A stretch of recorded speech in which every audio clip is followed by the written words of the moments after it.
C'est ça que ça nous dit ici. Une chose que nous devons savoir concernant la sainteté de Dieu. Tiens, le passage qu'on a lu tout à l'heure, qu'on est appelé à être saint. Une chose qu'on devrait savoir concernant la sainteté de Dieu, c'est pas que la sainteté n'est pas quelque chose de statique.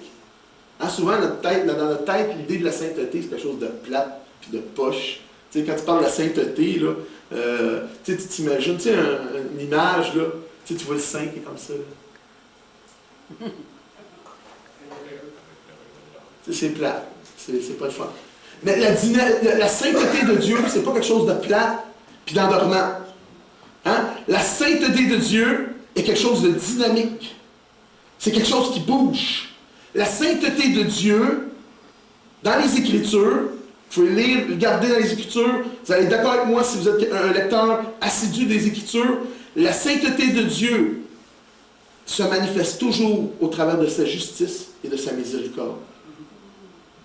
La justice de Dieu, la sainteté de Dieu, lorsque on dit que Dieu est saint, okay? Ça nous parle, oui, bien sûr, que Dieu est à part. Hein? Dieu, quand on parle du mot saint, ça nous parle d'être à part. Dieu est à part. Dieu n'est pas comme les autres idoles. Les idoles, c'est quelque chose qui n'est pas vrai. Dieu est le seul Dieu. Mais ça nous parle aussi, lorsqu'on nous parle de sa sainteté, c'est qu'il est à part par rapport à son caractère. Puis sa sainteté se manifeste au travers de son amour et de sa justice. C'est quelque chose de dynamique. La vie de Christ nous démontre cette réalité-là. Sa vie nous démontre pleinement le caractère du Père. Lorsque tu voyais Jésus, tu voyais qui? Tu voyais le Père. Tu pouvais voir Jésus au travers de son amour. Lorsque vous regardez Jésus, qu'est-ce que vous voyez? Vous voyez à la fois son amour, l'amour du Père, l'amour incroyable du Père. Puis de l'autre côté, vous voyez aussi sa justice. C'est quelque chose qui était balancé. Par exemple, si vous prenez le passage, tournez avec moi dans Jean chapitre 8.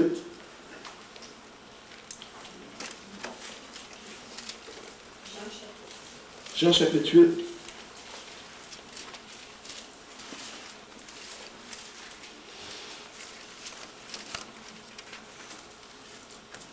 Ok, c'est l'épisode qui nous parle de la femme surprise en flagrant délit d'adultère.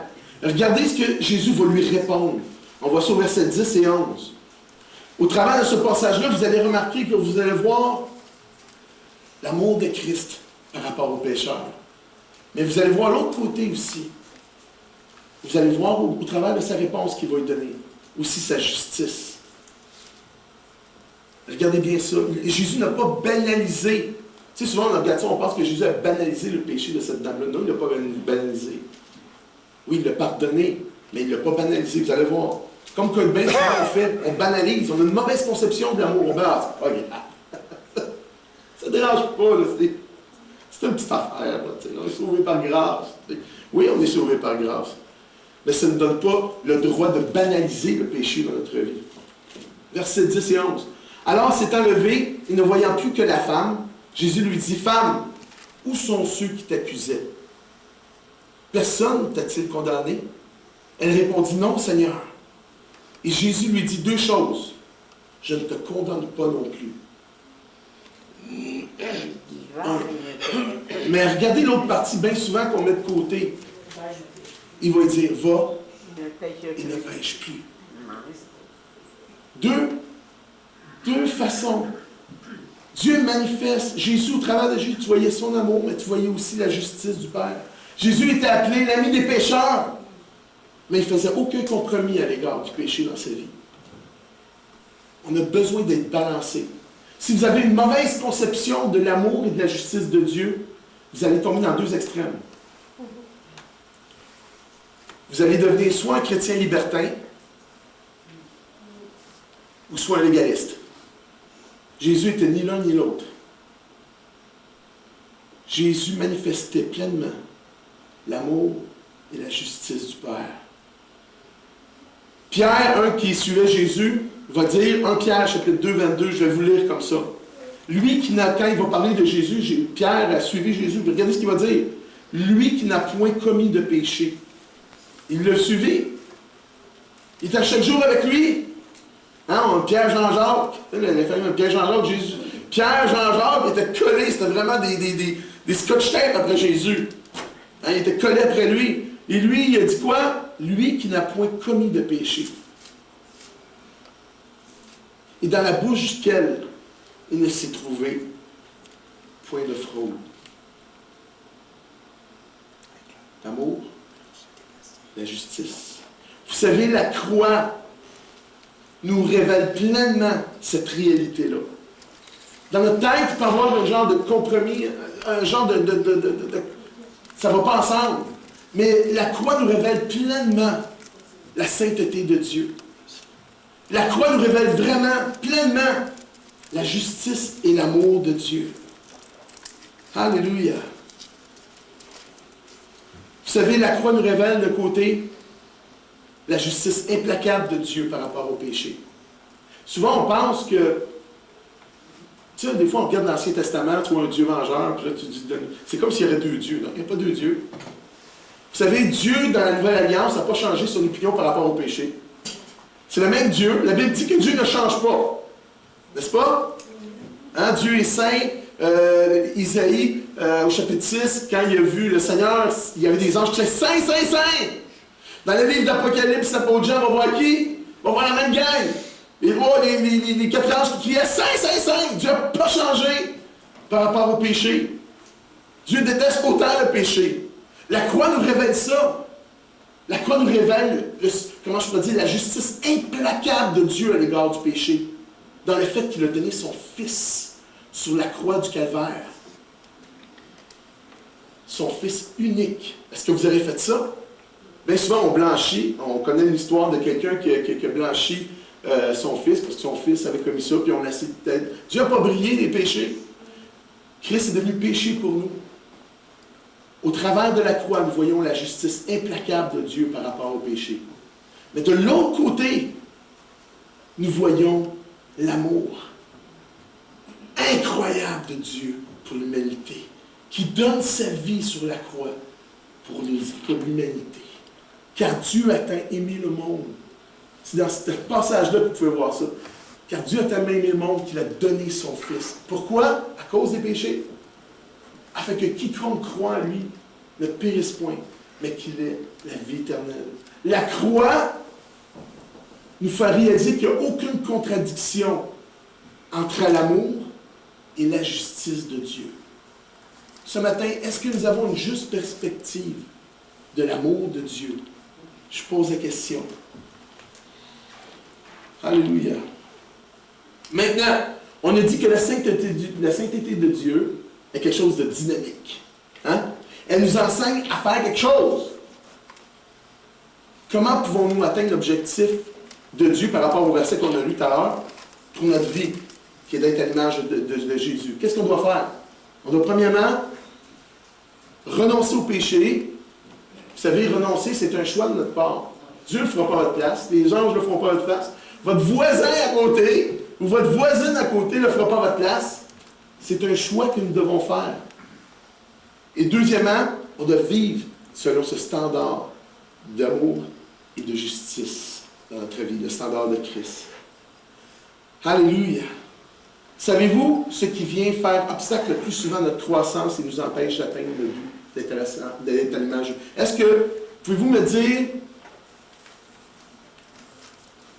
ce qui vient faire obstacle le plus souvent à notre croissance et nous empêche d'atteindre notre but, celle d'être à la ressemblance de Christ?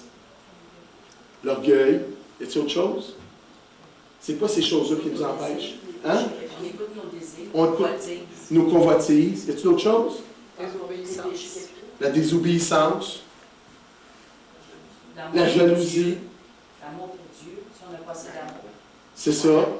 Mais toutes ces choses-là dans notre vie, qui viennent faire obstacle. Vous savez, des fois, c'est tous les vieux bagages que nous n'avons pas encore réussi à nous débarrasser. Vous savez, on vient au Seigneur, puis on a tous des, comme je vous l'ai souvent dit, on a des bagages qui nous suivent. Puis ces bagages-là, soit que nous les ignorions, que nous ignorions leur existence, ou bien soit qu'on veut les ignorer. Hein? Ça fait notre affaire. Hein? Il y a aussi nos vieilles habitudes, ou des péchés auxquels nous avons ouvert la porte dans notre vie. Devenus esclaves de ces péchés-là. Savez-vous qu'est-ce que la Bible nous dit de faire à l'égard de ces péchés-là dans notre vie? De dominer sur eux. De dominer sur eux. Le péché se tient à la porte et toi domine sur eux. Exact. Jésus va dire dans Matthieu, pas besoin de tourner, je vais juste vous énumérer ça. Matthieu, chapitre 5, verset 27 à 30, Jésus va nous parler d'arracher et de couper. Dans 2 Timothée, chapitre 2, 22, qu'est-ce qu'il va nous demander de faire? De fuir! Hein, Timothée dit, fuis les passions de ta jeunesse et recherche avec ceux qui craignent Dieu, qui aiment Dieu. C'est ça qui est important. Donc, on doit fuir les passions de la jeunesse. Fuir ces choses-là, les passions dans notre vie. On doit quoi? Arracher, couper, fuir.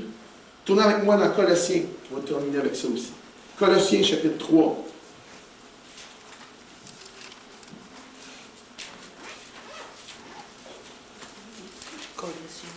J'ai encore un autre passage, excusez-moi. Colossiens, chapitre 3, versets 5 à 10. Regardez ce que Paul va dire. Et c'est ce qu'il nous dit aujourd'hui. Regardez bien. Faites donc mourir ce qui dans vos membres est terrestre. La débauche, l'impureté, les passions, les mauvais désirs, la cupidité qui est une idolâtrie. C'est à cause de ces choses que la colère de Dieu vient sur les fils de la rébellion.